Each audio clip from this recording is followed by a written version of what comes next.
Mais uma vez, bom dia. É um prazer muito grande para mim poder estar aqui nesta comunidade mais uma vez. Muitos anos atrás, a última vez que eu preguei, muitos anos atrás, estive aqui também com a família Fluck, Marlon, a Márcia, que estavam acompanhando o casamento da filha deles. E fazia tempo que a gente não se via. Alguns de vocês me lembram. Ontem tivemos um treinamento alfa aqui, um rápido treinamento alfa. Foi bom ver rostos novos e foi bom ver rostos antigos. Obrigado pelo convite, também aos pastores que me concedem este privilégio de repartir o púlpito. O púlpito é sagrado para nós e a gente não deixa qualquer um subir e usá-lo. Obrigado porque vocês me deram esta chance. Ao Bruno, que conheço desde o tempo que nós o chamávamos de Bruninho, porque ele era pequeno, lá em Porto Alegre, onde eu fui pastor. De repente aparece um menino lá e começa pela vez primeira a ouvir as coisas de Deus, e aquilo transforma a vida dele, a visão dele de mundo, a visão dele de vocação, a visão dele de pessoa. E hoje ele é pastor. Prazer tê-lo aqui conosco. Também a sua esposa, membro da nossa comunidade lá. A gente agradece pela lasanha de ontem à noite. Eu comi tanto que quase não conseguia dormir depois. Mas são ossos do ofício. Deve ser a pandemia que deixou um buraco, e quando a gente vê comida, quer comer, ainda mais comida boa.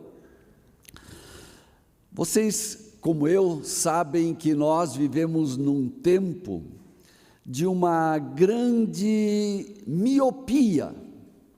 A nossa visão, ela anda muito atrapalhada. A nossa visão, de um lado, está cauterizada, de outro lado, ela está ferida, de outro lado, ela não sabe o que fazer. Nos últimos dias, a nossa visão foi maltratada pela fumaça das bombas lá na Ucrânia, pelo cheiro de morte, e nós não sabemos o que fazer no meio dos agentes que geram miopia, que geram uma visão deturpada e atrapalhada do nosso ser. A nossa visão sobre nós mesmos anda a perigo. Eu lembro que eu fui, tempos atrás, antes da pandemia, num setor do Correio, lá de Porto Alegre, dos Correios, e de repente alguém me falou: está vendo aquela pilha ali? São identidades de pessoas. Como assim? Os funcionários do Correio, quando vão entregar a correspondência, muita gente dá a eles identidades que foram encontradas na rua, foram encontradas no comércio, e temos uma pilha enorme, talvez dezenas de quilos de identidade amontoadas, e uma miríade de pessoas sem aquela identidade, não sabendo para onde ir e nem sabendo de onde veio. É claro que eu estou falando não só daquela identidade plastificada, eu estou falando da nossa visão de mundo. Andamos atrapalhados, não queremos estar atrapalhados, mas andamos. Às vezes não admitimos, o que é pior. A nossa visão é uma visão que parece se apequenar. Parece que cada vez mais nós sabemos menos quem nós somos. Quem sou eu? Sei o meu nome, sobrenome, meu CPF, RG, sei algumas coisas sobre mim, sei quem eu sou. Essa semana fiquei sem meu pai, 95 anos e meio, isso mexe com a minha identidade. O que isso significa para a minha história? Agora eu sou o próximo da linha no nosso clã familiar. Eu já tentei passar adiante o bastão para os meus irmãos ou irmãs, ninguém quer, tá bom, é comigo mesmo.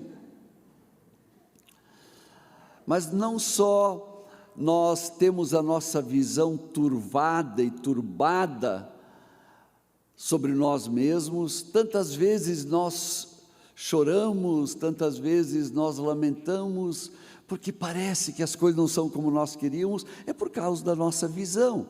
Essa nossa visão também é comprometida na nossa compreensão de quem é Deus. Quem é Deus para nós? Pastor Jackson falou que Ele é um Deus que nos ama imerecidamente, e disse isso com um prazer, anunciou isto como uma verdade absoluta, que Deus é aquele que nos ama como ninguém nunca nos amou e nem ninguém nunca nos amará. Mas quem é esse Deus, além de sabermos isto? Como é que nós percebemos este amor inconfundível? Como é que nós o vemos agindo na nossa vida? O que nós queremos dele? O que nós esperamos dele? Qual a nossa ansiedade diante de Deus? Percebo que os tempos em que nós vivemos são tempos em que nós gostaríamos de fabricar um Deus à nossa própria imagem e à nossa própria semelhança. Parece que as fábricas de deuses estão em muito boa atividade, e nós gostaríamos de um Deus que se adaptasse ao nosso jeito de ser. Cada um tem o seu, não é, pastor? Nós gostaríamos de fabricar o Deus, o gênio da lâmpada mágica, que aceitasse os nossos pedidos sempre que nós o invocássemos. Bem, tendo colocado essa tentativa de uma introdução, obrigado por essa caneca, Bruno, e eu quero dizer para vocês que é água, verdade. Eu sei que tem um relógio, mas relógios para mim não significam nada, ainda mais esses de ponteiro hoje em dia. Mas deixa eu me contar, eu sempre tinha uma caneca no altar, enquanto eu era pastor não aposentado. E um dia desses me contou uma pessoa do coral, que tinha o ensaio sempre nas segundas-feiras à noite, que naquele dia o pessoal do coral, umas 20, 30 pessoas, resolveram matar uma curiosidade que há tempos os acompanhava. Culto da noite, com a minha caneca, também preta, estava em cima do púlpito, e olharam lá para dentro, viram que ainda tinha líquido. É hoje que nós vamos saber o que tem lá dentro. E cada vez que ele toma, parece que ele tem uma nova energia, e disseram eles, o que será que tem? Aí, um mais afoito, vamos ver, pegou a caneca,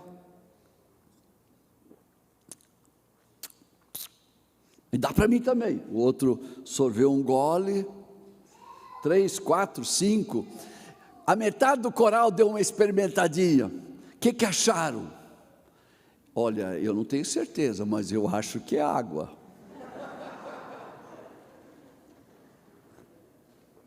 Membro de igreja é coisa boa na vida do pastor, ele pode contar essas histórias. Já pensou o pessoal na segunda-feira querendo ver o que estava acontecendo? Eu quero ler um texto bíblico. Vocês viram que eu não li o texto bíblico, e normalmente a gente aguarda o texto bíblico no seu início. É que eu começo a pregação só depois da leitura bíblica, só aí que o relógio funciona.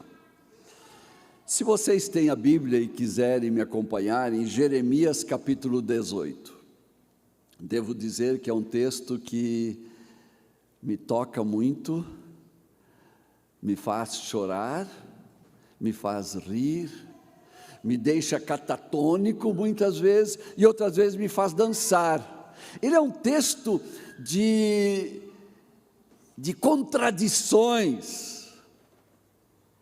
é um texto plasticamente muito, muito, muito especial. Jeremias no capítulo 18, vou ler, Jeremias 18, os versículos 1 em diante. Palavra do Senhor que veio a Jeremias dizendo, sabia que Deus ainda continua falando? Palavra do Senhor, Deus ainda se faz ouvir e quer se fazer ouvir. Então nesta manhã eu gostaria que vocês recebessem essa palavra, não do Douglas, os cacuetes sim, do Douglas, os muitos cacuetes sim, esses atribuam a mim, mas escutem o que a palavra do Senhor veio dizendo: dispõe-te e desce à casa do oleiro, e lá ouvirás a minha palavra. Um Deus que fala. Dispõe-te, toma uma decisão, toma uma atitude, Jeremias. Vai lá na casa do fabricante de vasos, e lá ouvirás a minha palavra, as minhas palavras, não uma só. Desci à casa do oleiro, obediência. E eis que o oleiro estava entregue à sua obra sobre as rodas. Imagino que vocês já foram numa mini fábrica de vasos de barro. É uma das coisas bonitas. Se vocês tiverem oportunidade, vão, porque esse texto se tornará mais vívido nos vossos corações. Desci, eu repito, à casa do oleiro, e eis que ele estava entregue à sua obra sobre as rodas, fabricando vasos. E como o vaso que o oleiro fazia de barro se lhe estragou na mão, às vezes as coisas estragam nas nossas mãos, tornou a fazer dele outro vaso, conforme bem lhe pareceu. Então veio a palavra do Senhor: não poderei eu fazer de vós como fez este oleiro, ó casa de Israel, diz o Senhor. Eis que como barro nas mãos do oleiro, assim sois vós na minha casa, na minha mão, ó casa de Israel. Ele está falando para a nação toda, para a comunidade toda, mas eu gostaria de ganhar a permissão de vocês de não falar de todo Israel. Eu gostaria de olhar para o texto e ver o que o texto está falando para uma pessoa. E quem sabe hoje de manhã, tu ou eu mesmo, quem sabe alguns de nós possamos dizer: Senhor, eu quero ser o Jeremias hoje de manhã, a quem tu tens uma palavra. Tu oraste antes de vir ao culto, eu imagino. É uma das práticas na nossa história, na nossa tradição santa, de que a gente se prepare desde o dia anterior para vir ao culto. E se tu não oraste, ore agora: Deus, eu quero ser o Jeremias a quem tu vais falar. Eu quero ser.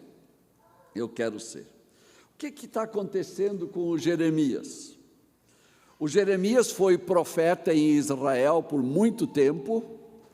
O Jeremias foi o mensageiro de Deus para todas as faixas etárias de Israel. Ele caminhava de norte a sul, de sul a norte, leste a oeste. Ele era um pastor itinerante, não perdendo oportunidades para falar do Yahvé, do Javé, do Deus conosco, do Deus que se mostra, do Deus que caminha conosco, do Deus que não nos abandona e do Deus que se gruda em nós, e que permite que nós nos grudemos nele. Jeremias, um profeta que, no entanto, agora está muito cansado. Já viu o pastor cansado? Um pastor que está abalado. Já viu um pastor abalado? Um pastor que está desanimado. Já viu um pastor desanimado? O Jeremias está arrasado. Já viu um pastor arrasado? O Jeremias está infeliz, até querendo morrer. Já viu um pastor querendo morrer? O Jeremias está depressivo, literalmente. Quando nós temos uma visão equivocada a nosso próprio respeito, uma das consequências disso é que nós acabamos entrando na fila dos depressivos. Seja aquelas depressões de fim de semana ou corriqueiras, ou seja aquela depressão que se cola em nós com um super bonder e que nos acompanha até o resto dos nossos dias.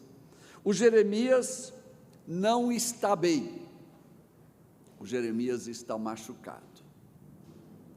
O Jeremias não está bem só do ponto de vista emocional, mas ele também não está bem do ponto de vista espiritual. Às vezes eu encontro com pessoas que dizem: o fulano está muito mal, mas espiritualmente ele continua firme. Mentira!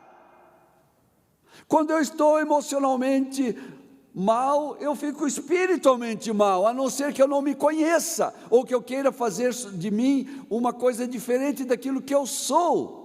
Nós não somos seres que se separam em pedaços, em compartimentos. Nós somos nós na nossa totalidade.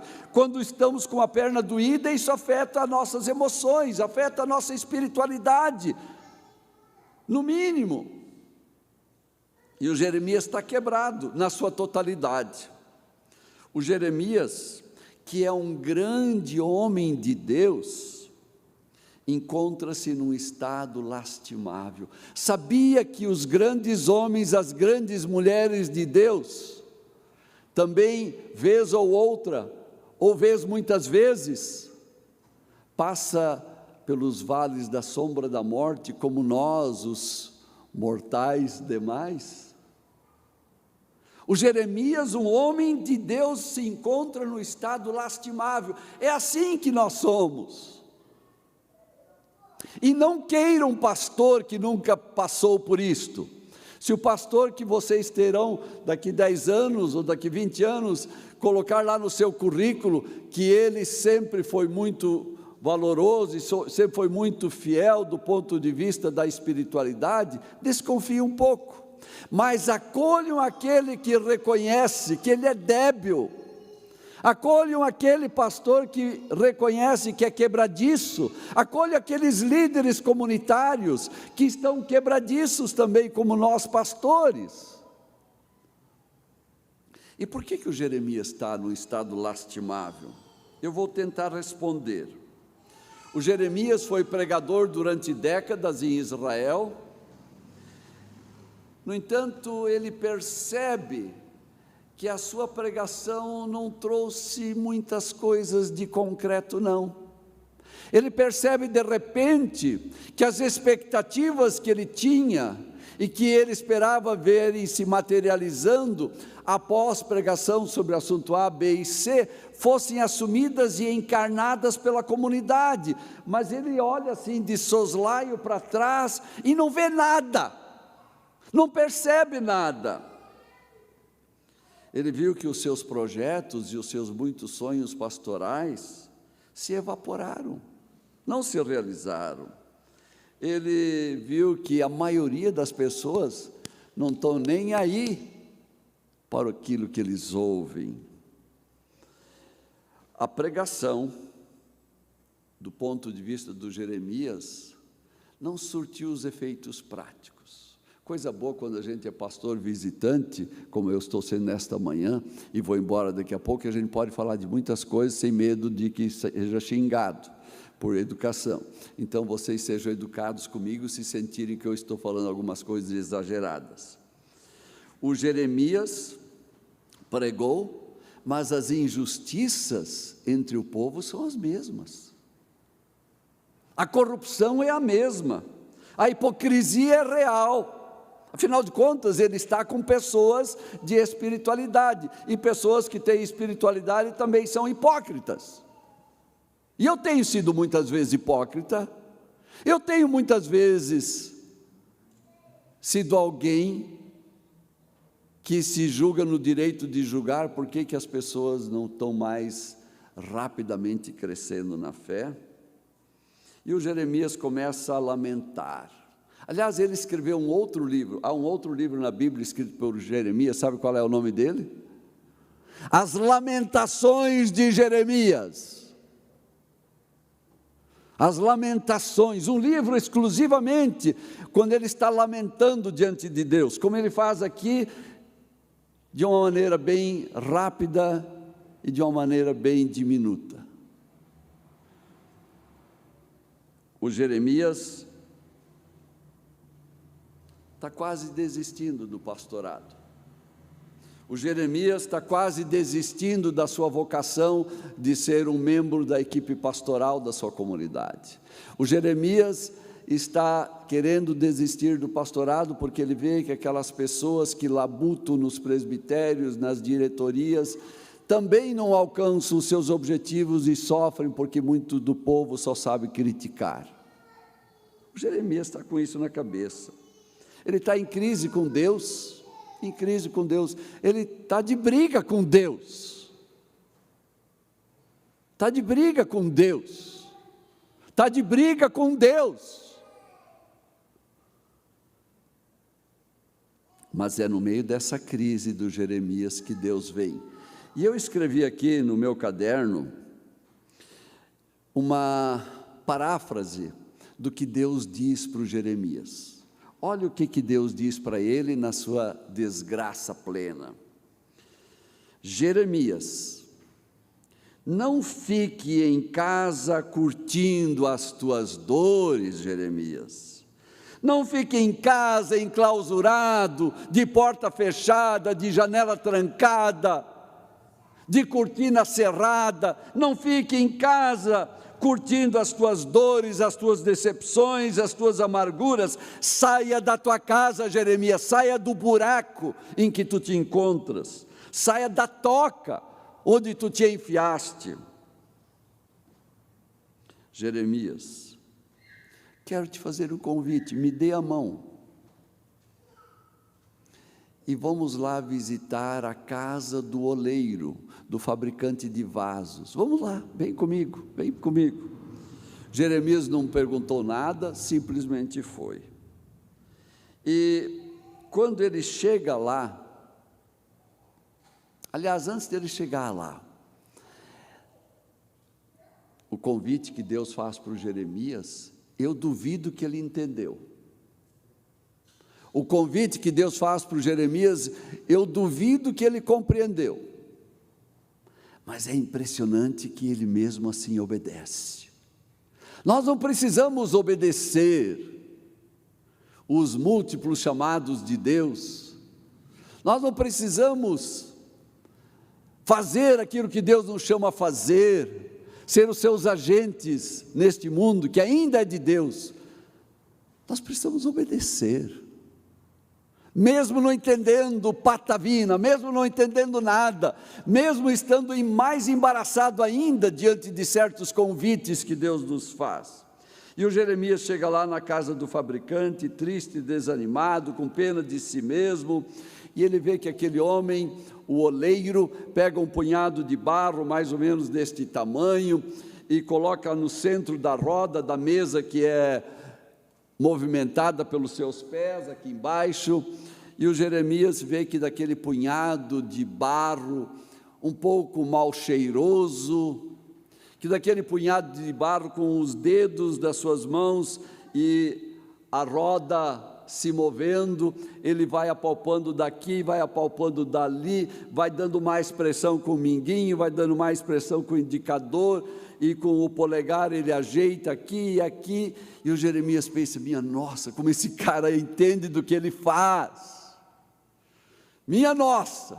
Só quando o Jeremias termina de exclamar pela terceira vez, que coisa linda, que coisa bela, que coisa fascinante, o Jeremias mal pisca, e ele vê que o vaso se desmancha, porque, quem sabe, o próprio Jeremias distraiu o oleiro, e o vaso que estava quase pronto, por um movimento não calculado cientificamente pelos sensores dos dedos do oleiro, aquilo se desmancha e cai, e o Jeremias diz para si mesmo, eu imagino, onde eu vou, só levo azar. Onde eu boto os pés, nada dá certo. Atendi uma pessoa, poucas semanas atrás ainda, lá na praia, que nada do que eu faço dá certo, Douglas. E agora na pandemia, nem fazer rosquinha para os vizinhos que adoram rosquinha eu consegui fazer. O que faz o oleiro? O Jeremias percebe visivelmente. Ele pega aquilo e faz um vaso mais bonito do que o anterior. Ele amassa, ele sova, e delicadamente vai nascendo uma obra de arte. E o Jeremias? o Jeremias de boca aberta. E aí Deus diz: Jeremias, eu quero te dizer mais uma coisa, mais uma paráfrase minha aqui. Opa, estou com óculos, às vezes a gente esquece, né? Olha o que Deus diz pela segunda vez para o Jeremias: Jeremias, se o oleiro não desistiu do barro que estragou nas suas mãos, tu achas que eu vou desistir do meu povo? Jeremias, eu não sou Deus de entregar os pontos. Jeremias, eu não me abato de jeito nenhum diante dos fracassos humanos. Jeremias, eu amo o que eu criei e jamais vou deixar de me envolver com o que me pertence. Jeremias, eu sou Deus que sempre recomeça de novo, sempre recomeça de novo. Eu sou Deus que recomeça do zero, deixando o passado para trás. Eu sou Deus restaurador. E o que esse texto quer nos dizer? O texto como um todo de Jeremias que nós lemos. O texto, para mim, contém 4 princípios que são fundamentais na nossa compreensão de nós mesmos, que são determinantes na nossa compreensão de Deus, que são determinantes e inegociáveis, vou dizer pela segunda vez esta palavra, inegociáveis, terceira vez, porque Deus é um Deus que tem coisas a nos ensinar. E eu quero compartilhar quais são esses 4 princípios. E vou fazer isto bem rapidamente, vou deixar as minhas anotações em grande parte fora. Primeiro princípio, frequentemente, pelo menos eu, nós nos encontramos em situações em que tudo à nossa volta parece desmanchar. Quantas vezes, antes da Bea, minha esposa, falecer, nós brigamos, desmanchamos os vínculos, especialmente eu, fui o mestre da grossura com a minha mulher. Quantas vezes que a nossa relação com os filhos é quebradiça, quantas vezes que as doenças ganham uma parada lá no hospital. O Covid é uma prova disso. Quantas vezes, inesperadamente, vem uma situação em que tudo se desmancha. Às vezes é a solidão, às vezes são as decepções. Há tantos vínculos se estraçalhando ao nosso redor, há tantos projetos falidos à nossa volta, os sonhos de muitos se transformaram em pesadelos, e a maldição, o sonho de hoje é a maldição do futuro na vida de muita gente. Investimos em pessoas e de repente tudo desmancha. Investimos em amores e de repente tudo desaparece. Investimos em discipulado e não percebemos o que dá com isso. É a vida voando e se esfacelando. Segundo princípio, a partir de Jeremias 18, nós somos lembrados que a vida é feita de coisas simples, do barro. Não espere até que tu tenhas um baú cheio de ouro, de coisas super especiais. Deus não quer usar o ouro, Deus quer usar o barro. Porque é com o barro que são feitas as coisas simples, e as coisas simples fazem parte do desejo do coração de Deus. Nada sofisticado nós precisamos apresentar a Deus. Só um coração entregue, uma mente disponível, pernas que se movem e braços que abraçam. Coisa simples. Terceira verdade do texto: a nossa natureza é muito frágil. Já falei um pouco sobre isso. É muito débil. Tudo é muito limitado, muito limitado, muito limitado.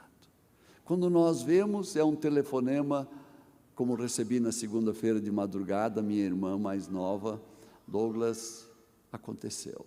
Não precisava perguntar o quê. Nosso pai mora aqui já há muitos anos com as minhas irmãs, e estava hospitalizado, e se foi.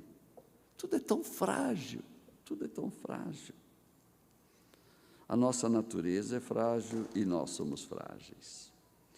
O quarto princípio inegociável: a matéria de que cada um de nós é feito é uma matéria extremamente essencial, sensível e insubstituível nas mãos de Deus. É barro, mas é determinante nas mãos de Deus. É quebradiço, mas faz parte do coração de Deus gostar das coisas quebradiças. Eu sou matéria frágil, mas eu sou tremendamente essencial, ou aquilo de que eu sou constituído é determinante e profundamente essencial nas mãos de Deus. Vou terminar. Alguns de vocês, se vierem à noite, vão ouvir de novo essa palavra final, mesmo que o conteúdo da pregação será outro. Vocês ouviram falar muito do Albert Einstein, um dos cientistas mais renomados que já botou os pés no planeta Terra. O Einstein, na sexta-feira de tarde, quando ele sai do campus da universidade onde ele lecionava, tinha uma sala especial para ele, com 60, 80 lugares, no curso de doutorado, das coisas mais sofisticadas que existem. E o Einstein usava um grande quadro negro, imagino que alguma coisa do tamanho deste altar, metros e metros, e ele usava giz, quadro negro e giz branco, imagino. E quando ele sai da universidade, o normal é que a senhora que fazia a limpeza daquele departamento desse uma ajeitada em tudo e botasse as coisas em dia para o outro dia. Na segunda-feira de manhã, o Einstein, quando chega na universidade, percebe que dos dois lados daquele amplo corredor tem um monte de gente, tem um batalhão de pessoas, todo mundo sério e esperando ele entrar. Por que as pessoas foram para a rua para receber o Albert Einstein? É que a senhora faxineira apagou o quadro, foi apagando o quadro, foi apagando o quadro. Quando chegou nesta ponta, e tudo que ela apagava, nada ela entendia, porque eram equações, eram fórmulas, eram coisas do arco da velha, só alguns de vocês que são cientistas compreenderiam. Ela não compreendeu, e ela foi apagando, de repente ela chega lá no final, tem uma pequena continha, está lá escrito 2 mais 2 igual a 4, e ao redor daquela continha, um giz amarelo circundava aquela continha, e ao lado estava escrito: do not erase, please. Não apague, por favor. A mulher entrou em parafuso, ela disse: todo esse negócio grande e confuso, ele deixou eu apagar, agora 2 mais 2, até eu sei que é 4, e ele me proíbe de apagar, ele pede que eu não apague. E nesse contexto, ela sai e conta para todo mundo. Acho que o doutor Einstein está maluco, uma continha 2 mais 2, ele colocou lá, igual a 4, não apague, ele tinha medo de esquecer que 2 mais 2 é igual a 4, aí já aumenta um pouco daqui, outro pouco dali, e por isso que o pessoal está lá ladeando o corredor, esperando o Einstein passar. Eu não sei se foi ali, mas a gente pode brincar, faz de conta, imagine que foi ali que ele deu aquele sorriso maroto dele e pinchou, como dizem os gaúchos, a língua para fora, e saiu rindo e de língua de fora com a sua pasta de couro, e foi para o departamento, foi para a sala. Todo mundo atrás dele, os alunos e outros docentes atrás dele.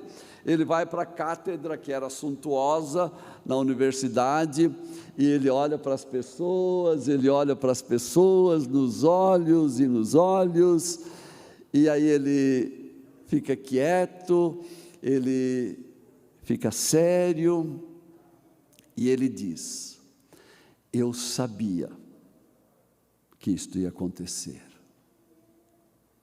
Eu sabia que ninguém de vocês, e muito menos as pessoas simples, compreenderiam que eu estava pedindo para não apagar 2 mais 2 igual a 4. Vocês imaginam que eu já estou caducando. As coisas do passado a gente lembra, do presente não. Talvez ele fez este tipo de comentário. Mas aí ele disse o seguinte: a vida é feita de grandes coisas, mas são as pequenas coisas que dão sustentação às grandes coisas. As grandes coisas só existem quando nós valorizamos as pequenas coisas. As grandes verdades se transformam plasticamente em algo palpável na medida que nós valorizamos o simples.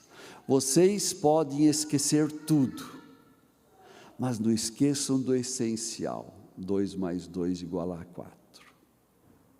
Tem uma validade tremenda esta ilustração para mim, especialmente como igreja cristã.